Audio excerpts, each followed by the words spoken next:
શકો છો।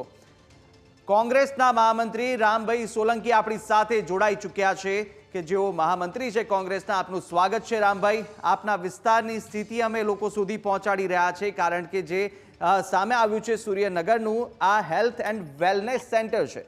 Health and wellness નામ આપ્યું છે પરંતુ એ પોતે જ અત્યારે હેલ્થ તેની સારી નથી તેવી દશા અત્યારે સામે આવી રહી છે। ચોક્કસથી સમગ્ર ગુજરાત। હલો જી જી રામભાઈ, મારો અવાજ આવે છે? જી બિલકુલ રામભાઈ, આપ बताओ।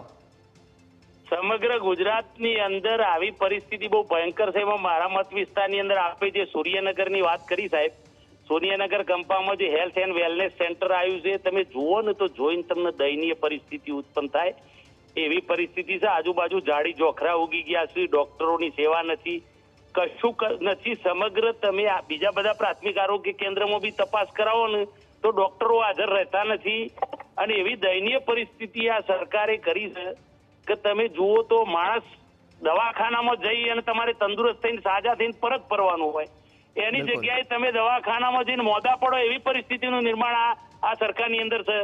અને એટલું બધું વહીવટી તંત્ર ઉપરથી આ સરકારની પકડ નીકળી ગઈ છે કે કોઈ ડરતું નથી, આવી પરિસ્થિતિ છે।